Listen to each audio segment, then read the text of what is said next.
আসসালামু আলাইকুম। কর্ণফুলী সরকারি কলেজের স্নাতক প্রথম বর্ষের ছাত্রছাত্রীবৃন্দ, তোমাদের শুভেচ্ছা জানিয়ে তোমাদেরকে শুভেচ্ছা জানিয়ে আমি আমার আজকের ক্লাস শুরু করছি। তো আশা করি তোমরা সবাই ভালো আছো, ক্লাসগুলি করছো, দেখছো এবং নিয়মিত পড়ালেখা করছো। আমার বিশ্বাস তোমরা সবাই কলেজ পেজে কলেজগুলি দেখো এবং কলেজ প্রশ্নগুলি দেখে তোমরা নোট করছো। তোমরা প্রত্যেকে নিয়মিত ক্লাস করবে, কলেজ পেজে যাবে, দেখবে, ক্লাসগুলি দেখে নোট করবে, সমস্যা হলে আমাদেরকে বলবে। আজকে যে তোমাদের একটি ব্রড কোয়েশ্চেন পড়াবো, সেটি হলো ভাববাদ বলতে এগুলো বিভিন্ন প্রকার ভাববাদ আলোচনা করো। আমরা আগেই বলেছি আমরা বস্তুবাদ, ভাববাদ এগুলি সম্পর্কে, বুদ্ধিবাদ এগুলি সম্পর্কে আগে আমি প্রাথমিক তোমাদের মোটামুটি আলোচনা করেছিলাম। আজকে আমি ভাববাদের বিভিন্ন প্রকার ভাববাদ সেই সম্পর্কে আমি একটু তোমাদের আলোচনা করব। তো ভাববাদটা কি সেটা একটু দেখি। সাধারণত ভাববাদ বলতে এমন একটি মতবাদকে বোঝায় যা পর্যবেক্ষণ অযোগ্য কিংবা ইন্দ্রিয়াতীত কোনো সত্তা, যেমন মন, আত্মা, অর্থাৎ মন, আত্মা যেটি আমার মনের ধারণা, চিন্তা, চেতনা, মন, আত্মা, ধারণা, ঈশ্বর প্রভৃতির মাধ্যমে জ্ঞান তাতে আলোচনা কিংবা বস্তু জগতের অস্তিত্ব ব্যাখ্যা করে। অর্থাৎ যেটি ভাববাদ হলো আমার মনের ধারণা, চিন্তা, আল্লাহ তাআলা, দেহ, মন, ঈশ্বর, আত্মা এগুলি নিয়ে যে আলোচনা, সেটি হলো ভাববাদ। তাহলে আমরা ভাববাদ সম্পর্কে একটু জানলাম যে আমরা বা এটাকে যদি অন্যভাবে একটু বলতে পারি, সেটি হলো যে মতবাদ অনুসারে জ্ঞেয় বস্তু চেতনা বা মনের উপর নির্ভরশীল তাকে বলা হয় ভাববাদ। তাহলে আমরা আরেকটু সহজভাবে এটা বললাম। এখন বলতে পারি স্যার জ্ঞেয় বস্তু কী? জ্ঞেয় বস্তু হলো যে বস্তুটাকে আমরা জানবো, যাকে আমরা চিনবো, যার সম্পর্কে আমরা জানতে চাই। অর্থাৎ যে মতবাদ অনুসারে জ্ঞেয় বস্তু চেতনা বা মনের উপর নির্ভরশীল তাকে ভাববাদ বলে। আচ্ছা, এখন আমরা দেখব যে বিভিন্ন রকমের ভাববাদ। তাহলে ভাববাদটা সম্পর্কে আমি জানলাম, দেহ, মন, আত্মা, ঈশ্বর, আল্লাহ এগুলি হলো ভাববাদ সম্পর্কে জানে। এখন ভাববাদ কি, বিভিন্ন ভাববাদ কি, যেমন প্লেটোর ভাববাদ, বার্কলির ভাববাদ, লাইবনিজের ভাববাদ, কান্টের ভাববাদ, এগুলো হলো বিভিন্ন প্রকার ভাববাদ। এখন আমাদের পরীক্ষা সাধারণত যে জিনিসটি পরীক্ষা আসে সেটি হলো বার্কলির আত্মগত ভাববাদ। জর্জ বিশপ বার্কলি তার যে আত্মগত ভাববাদ সেটি কি, সেটি সম্পর্কে আমরা একটু দেখি সংক্ষিপ্তভাবে, এটা একটু দেখার আমরা চেষ্টা করি। বার্কলি যে আত্মগত ভাববাদ সেটি কি, সেটা একটা পয়েন্টগুলো আমরা একটু সংক্ষিপ্ত আকারে একটু ব্যাখ্যা করার চেষ্টা করি। তিনি বলেছেন যে মন বা ধারণাই কেবল অস্তিত্বশীল। তিনি বলেছেন যে আমরা যত কিছু জ্ঞান অর্জন করি, যা কিছু ভাবি, চিন্তা করি, তার মন বা ধারণাগুলো কেবল অস্তিত্বশীল, বাকিগুলো কোনো অস্তিত্ব খুঁজে পাওয়া যায়। শুধু আমাদের মনের ভিতরে যা কিছু আছে, চেতনার ভিতরে যা আছে, ধারণার ভিতরে যা আছে সেটি অস্তিত্বশীল, তাকে আমরা পর্যবেক্ষণ পরীক্ষণ করতে পারি। বাকি সব কিছুই আমরা, অর্থাৎ আমাদের যদি মন বলে কিছু না থাকতো, তাহলে এমন বাহ্য বস্তু অস্তিত্বের প্রশ্নটি উঠতো না। অর্থাৎ পৃথিবীর যে বাহ্য বস্তু, আমরা বহির্জগৎ যেটি আছে সেটির প্রশ্নই থাকতো না যদি আমাদের মন না থাকতো। তাহলে এই বহির্জগতের কোনো কিছুকে আমরা স্বীকার করতাম না। বহির্জগতে কোনো কিছুই অস্তিত্বকে আমরা সঠিক বলে ধরে নিতাম না, অর্থাৎ অস্তিত্ব আছে সেটি আমরা মেনে নিতে পারতাম না।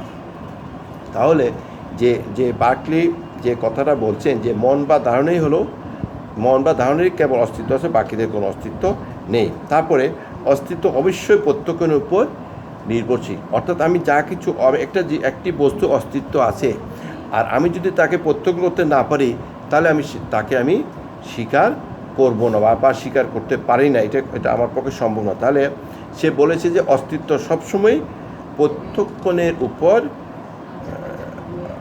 নির্ভরশীল। অস্তিত্বটা অবশ্যই প্রত্যক্ষের উপর নির্ভরশীল। তিনি বলেন যে কোনো বস্তুর অস্তিত্ব প্রত্যেকের উপর নির্ভর করে। অর্থাৎ আমরা একটি বস্তুকে তখনই অস্তিত্বশীল বলবো যখন আমরা বস্তুটি প্রত্যক্ষ করতে পারব। অর্থাৎ আমি এখান থেকে দূরে একটি গাছকে দেখে আমি বললাম সেটি আম গাছ, তাহলে আমি যদি তাকে না দেখি, প্রত্যক্ষ করতে না হবে, স্বাভাবিকভাবে তার অস্তিত্বকে আমি স্বীকার করব। সেই জন্য তিনি বলেন যে অস্তিত্ব মানেই প্রত্যক্ষণ প্রত্যেকের উপর নির্ভরশীল। অর্থাৎ যা কিছু আমি দেখব না তা আমি স্বীকার করব না, যা কিছু আমি প্রত্যক্ষ করব না তাকে আমি মেনে নিতে পারি না।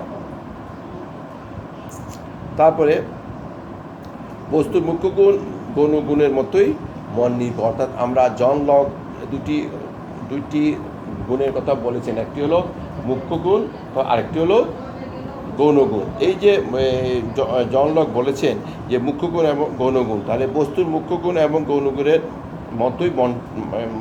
মতোই মন নির্ভর। অর্থাৎ সব কিছুই মনের উপর নির্ভরশীল। মন ছাড়া কোনো কিছুই বাকলি বলে আমরা কল্পনা করতে পারি না, সেটি মুখ্য গুণ হোক বা গৌণগুণ। তারপরে ঈশ্বরের অস্তিত্বের প্রমাণ। বাকলি তার আত্মগত ভাববাদে পূর্ব পরিকল্পনা অনুযায়ী ঈশ্বরের ধারণা টেনে আনেন। তার মধ্যে সমস্ত জগৎই ঈশ্বরের প্রত্যক্ষের বিষয়, অর্থাৎ আল্লাহ তাআলা সব কিছু প্রত্যক্ষণ করেন। অর্থাৎ পৃথিবী আল্লাহ তাআলা যা কিছু সৃষ্টি করেছেন উনি সব কিছুই প্রত্যক্ষণ করেন। কোনো কিছুই আমরা প্রত্যক্ষের বাইরে, আল্লাহর প্রত্যক্ষের বাইরে কোনো কিছুই নয়। সমস্ত জগৎ ঈশ্বরের মনে ধারণারূপে রয়েছে। আমরা যদিও বস্তুকে প্রত্যক্ষ করি, কিন্তু সে প্রত্যক্ষণ আমাদের দ্বারা সৃষ্টি নয়। ঈশ্বরে আমাদের মনে বস্তুর সংবেদন সৃষ্টি করেন, ফলে আমরা বস্তুকে প্রত্যক্ষ করতে পারি। অর্থাৎ আল্লাহ তাআলা যে পৃথিবীর সৃষ্টি করেছেন, এই পৃথিবীর সৃষ্টি রহস্য, পাহাড় পর্বত নদী নালা সব কিছুই আল্লাহ তাআলা ঈশ্বর প্রত্যক্ষ করেন। ঈশ্বরের প্রত্যক্ষের বাইরে কোনো কিছুই নয়। তাহলে যে বাকলির যে আত্মগত যে ভাববাদ মানে, অর্থাৎ ওনার বক্তব্য হলো যে মন নির্ভর সব কিছু, মনের বাইরে কোনো কিছু আমরা স্বীকার করতে পারি না। অর্থাৎ সব কিছু মনের উপর নির্ভরশীল। অস্তিত্ব প্রত্যেকের উপর যেমন নির্ভরশীল, মন বা ধারণাই কেবল অস্তিত্বশীল, আর বাকি সব কিছুই আমাদের অস্তিত্বের বাইরে, মনের বাইরে। আমরা বহির্জগতের বা বাহ্য বস্তুর অস্তিত্বকে আমরা স্বীকার করতে পারি না যতক্ষণ পর্যন্ত আমাদের মন বা ধারণা কাজ না করে। তাহলে আমরা এখানে দেখলাম যে বাকলির যে আত্মগত ভাববাদ আমরা সেটি দেখলাম। এটি একটি আমাদের মোস্ট ইম্পর্ট্যান্ট একটি কোশ্চেন, বাকলির আত্মগত ভাববাদ। তারপরে এটা যে অস্তিত্ব প্রত্যক্ষ নির্ভর, এটা তো আমরা একটু আগেই বলেছি যে পৃথিবীর সব কিছুই প্রত্যক্ষের উপর নির্ভর করে। সব কিছুর অস্তিত্ব আমাদের স্বীকার করতে হবে। যা কিছু আমরা দেখব, স্বাভাবিকভাবে প্রত্যক্ষ করব, সেটির অস্তিত্ব আছে। বাকি সব কিছুর আমরা অস্তিত্বকে সহজভাবে মেনে নিতে পারি না। আচ্ছা, যাই হোক, আমরা এটাই দেখেছি। ওই যে কথাটা বলছিলাম, যা বৌদ্ধিক তাই বাস্তব, যা বাস্তব তাই বৌদ্ধিক। অর্থাৎ যেটি আমার মানুষ বুদ্ধিবৃত্তি সম্পন্ন প্রাণী, এটা আমরা জানি। আমার বুদ্ধি দ্বারা যেটি আমি বলি যে এটি সঠিক, এটি বাস্তব, সেটি আমি মেনে নেব। আর যা বাস্তব তাই বৌদ্ধিক, যা বাস্তব তাই বৌদ্ধিক। অর্থাৎ এই যে হেগেলের একটি বক্তব্য, একটি বিশ্ববিখ্যাত বক্তব্য, এটিকে আমাদের সহজভাবে মেনে নিতেই হবে। তাহলে আমরা এগুলি দেখলাম। তোমরা ভাববাদ এবং বাস্তববাদের পার্থক্য, এই কোশ্চেনটিও তোমরা একটু বাসায় একটু পড়ে নিতে পারো যে ভাববাদ এবং বাস্তববাদের মধ্যে কী কী পার্থক্য আছে বা কী কী পার্থক্য থাকতে পারে। আচ্ছা, এটা একটি ইম্পর্টেন্ট কোশ্চেন। তারপরে আমি যেটি পড়ালাম, ভাববাদ কি, বাকলির আত্মগত ভাববাদ ব্যাখ্যা করো, এটা মোস্ট ইম্পর্টেন্ট। এটা পরীক্ষা থাকে, এটা একটু তোমরা নোট করে ফেলবে, শিখবে। তারপরে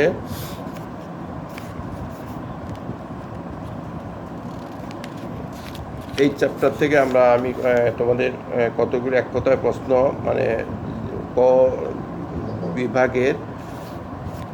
বিভাগ যে অতি সংক্ষিপ্ত প্রশ্নাবলী, যে অতি সংক্ষিপ্ত প্রশ্নাবলী যে ক বিভাগ, আমি সেখান থেকে কতগুলি প্রশ্ন তোমাদেরকে দিই। তোমরা একটু এগুলা একটু বাসায় একটু পড়বে। আমি একটু প্রশ্নগুলো বলছি, তোমরা খাতায় লিখবে। সত্য সম্পর্কীয় তিনটি মতবাদ কি কি? সত্য সম্পর্কীয় তিনটি মতবাদ কি কি?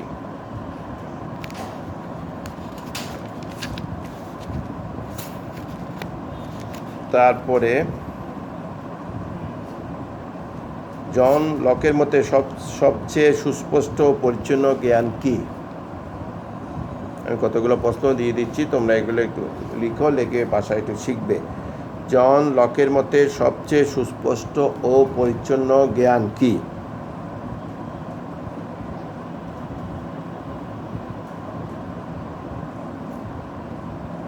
তারপরে সঙ্গতিবাদ কি? সঙ্গতিবাদ কি?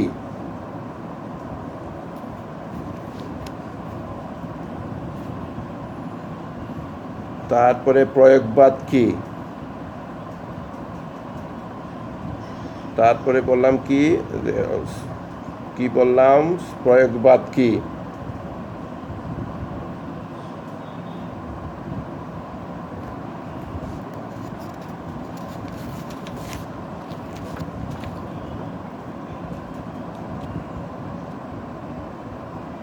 তারপরে লেখো প্রয়োগবাদের প্রধান প্রবক্তা কে? তারপরে কি বললাম, প্রয়োগবাদের প্রধান প্রবক্তা কে? তারপরে লেখো দুইজন প্রয়োগবাদী দার্শনিকের নাম লিখো। দুইজন প্রয়োগবাদী দার্শনিকের নাম লিখো।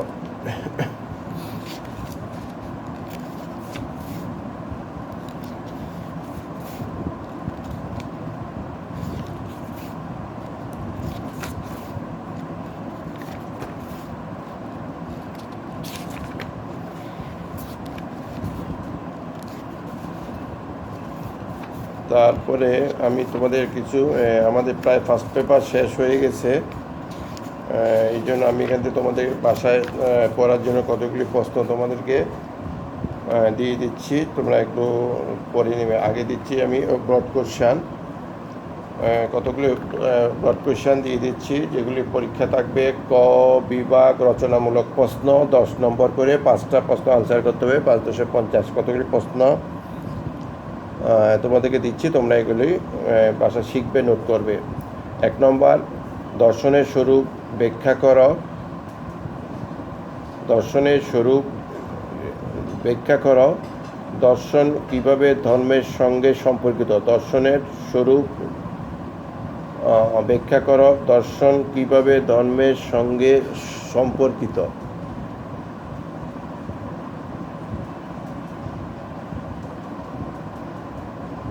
পরের কোশ্চেন, দেহ মনের সম্পর্ক বিষয়ক মতবাদ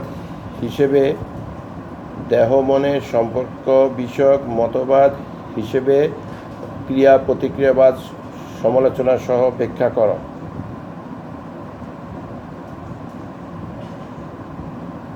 আমি আবার বলছি, দেহ মনের সম্পর্ক বিষয়ক মতবাদ হিসেবে ক্রিয়া প্রতিক্রিয়াবাদ সমালোচনা সহ ব্যাখ্যা করো।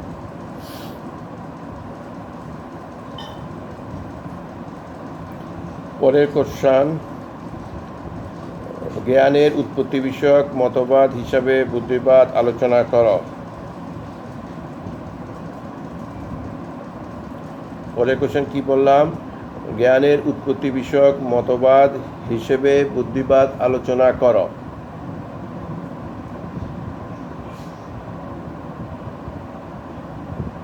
পরের কোশ্চেন, ইচ্ছার স্বাধীনতা বিষয়ক মতবাদ হিসেবে নিয়ন্ত্রণবাদ ও অনিয়ন্ত্রণবাদ ব্যাখ্যা ও মূল্যায়ন করো। আমি আবার বলছি, ইচ্ছার স্বাধীনতা বিষয়ক মতবাদ হিসেবে নিয়ন্ত্রণবাদ ও অনিয়ন্ত্রণবাদ ব্যাখ্যা ও মূল্যায়ন করো।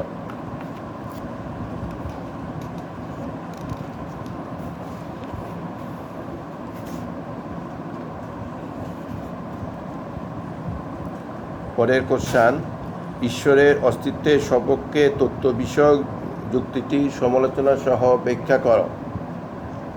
আমি আবার বলছি, ঈশ্বরের অস্তিত্বের সপক্ষে তত্ত্ব বিষয়ক যুক্তিটি সমালোচনা সহ ব্যাখ্যা করো।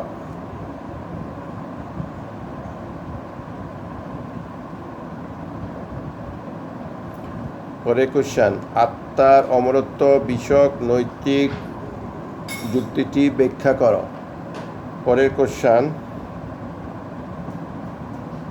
যে আত্মার অমরত্ব বিষয়ক নৈতিক যুক্তিটি ব্যাখ্যা করো।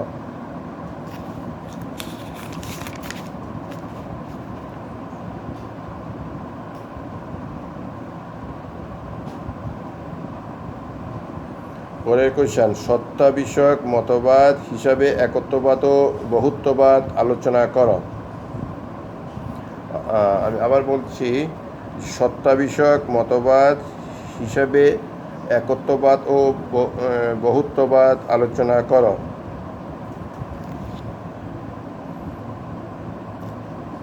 পরের কোশ্চেন, ঈশ্বরের অস্তিত্ব বিষয়ক যে কোনো দুটি যুক্তি আলোচনা করো।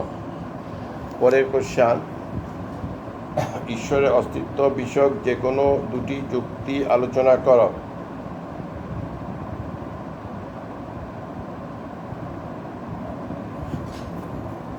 আচ্ছা, এইবার আমি রচনামূলক গেল। এবার তোমাদেরকে দিচ্ছি সংক্ষিপ্ত প্রশ্ন। এক নাম্বার, সংশয়বাদ কি? নাম্বার 1, সংশয়বাদ কি? পরের কোশ্চেন, ভাববাদ বলতে কি বুঝো?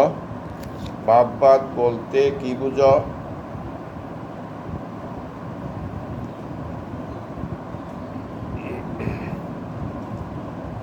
পরের কোশ্চেন, দেশ ও কাল বলতে কি বুঝো?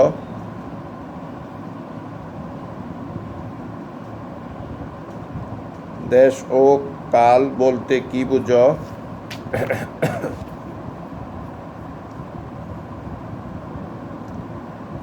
পরের কোশ্চেন, শতমূল্য ও পরতমূল্যের মধ্যে পার্থক্য নির্ণয় করো। পরের কোশ্চেন কি বললাম?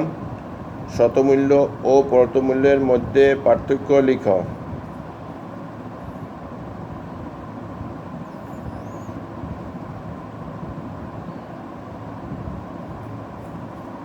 পরের কোশ্চেন, দর্শন কিভাবে বিজ্ঞানের সাথে সম্পর্কিত?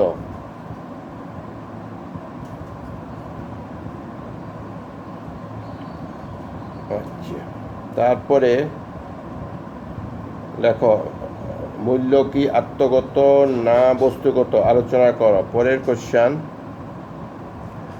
কোশ্চেন তোমরা লেখো, মূল্য কি আত্মগত না বস্তুগত আলোচনা করো।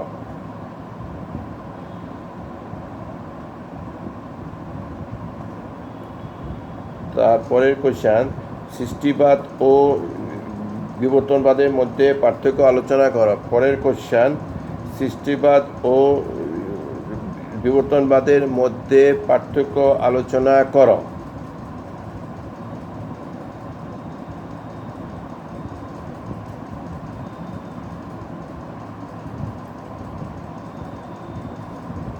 তারপরে লেখো, বিবর্তনবাদের কি কি বৈশিষ্ট্য থাকা দরকার। পরের কোশ্চেন, আমি আবার বলছি, বিবর্তনবাদের কি কি বৈশিষ্ট্য থাকা দরকার।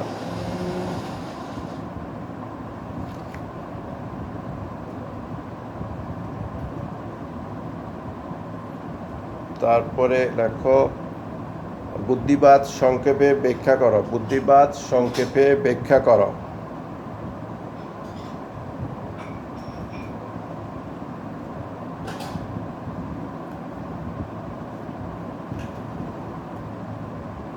তারপরে কোশ্চেন, দেহ মনের সম্পর্ক বিষয়ক মতবাদ হিসাবে সমান্তরালবাদ ব্যাখ্যা করো। আমি আবার বলছি, দেহ মনের সম্পর্ক বিষয়ক মতবাদ হিসেবে সমান্তরালবাদ ব্যাখ্যা করো।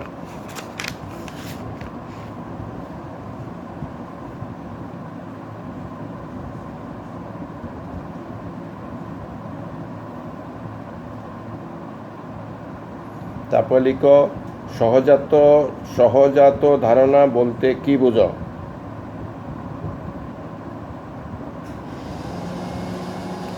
সহজাত ধারণা বলতে কি বুঝো। তারপর লিখো, সংগতিবাদ ব্যাখ্যা করো। সংগতিবাদ ব্যাখ্যা করো।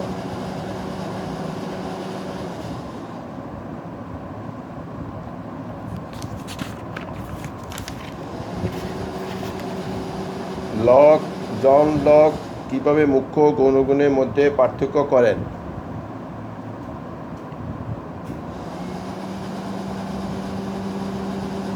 জন লক কিভাবে মুখ্য ও গৌণ গুণের মধ্যে পার্থক্য করেন?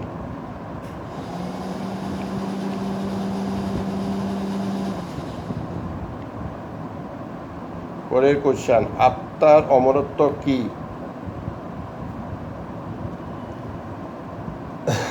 পরের কোশ্চেন কি বললাম? আত্মার অমরত্ব কি?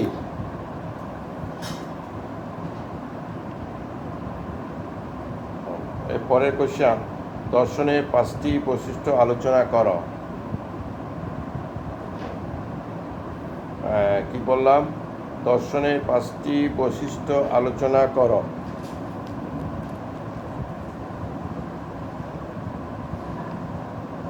পরের কোশ্চেন, নির্বিচারবাদ কাকে বলে? নির্বিচারবাদ কাকে বলে?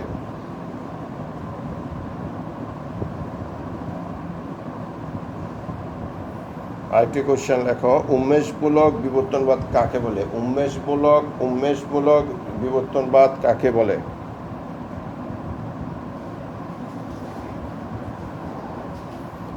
তো এই আমি মোটামুটি তোমাদের ফার্স্ট পেপারের খ বিভাগ এবং গ বিভাগ সংক্ষিপ্ত এবং ব্রড কোশ্চেনের মোটামুটি তোমাদের এই কতগুলি কোশ্চেন পরীক্ষার জন্য সম্ভাব্য কতগুলি কোশ্চেন তোমাদের দিয়ে দিলাম। তো তোমরা আশা করি এই কোশ্চেনগুলি বাসায় নোট করবে, শিখবে এবং কোনো সমস্যা হলে বলবে আমাকে বলবে, আমি তোমাদেরকে কোশ্চেনগুলি সমস্যা থাকলে সেটি কীভাবে সলভ করা যায়, কীভাবে করবে নোট করে সেটি বলে দেবো। আর আমাদের ক্লাসগুলি আমি আছি এবং আফসার ম্যাডাম আছে, আমাদের ক্লাসগুলি কলেজ বেজে দেওয়া থাকবে, দেখবে। আর আমি সাজেশনটা মোটামুটি পরীক্ষার জন্য একটা সম্ভাব্য কোশ্চেন দিয়ে দিলাম, তোমরা সেগুলি নোট করে অবশ্যই শিখে ফেলবে। তো তোমরা প্রত্যেকে ভালো থেকো, ক্লাস করো, স্বাস্থ্যবিধি মেনে চলো। কোভিড-19, অতএব তোমরা নিয়মিত হাত ধুবে, মাস্ক পরবে এবং স্বাস্থ্যবিধি মেনে ঘর থেকে বের হবে। জরুরি প্রয়োজন ছাড়া ঘর থেকে কখনো বের হবে না। আর কলেজ সম্পর্কিত যে কোনো নোটিশ, কলেজ ডিউজ যেগুলি কলেজে প্রাপ্য সেগুলি কলেজ পেজ দেখবে, দেখে কলেজের নিয়ম মতো তোমরা কলেজের যে নিয়মাবলী দেওয়া থাকবে কলেজ দেখে সেটি মেনে চলবে।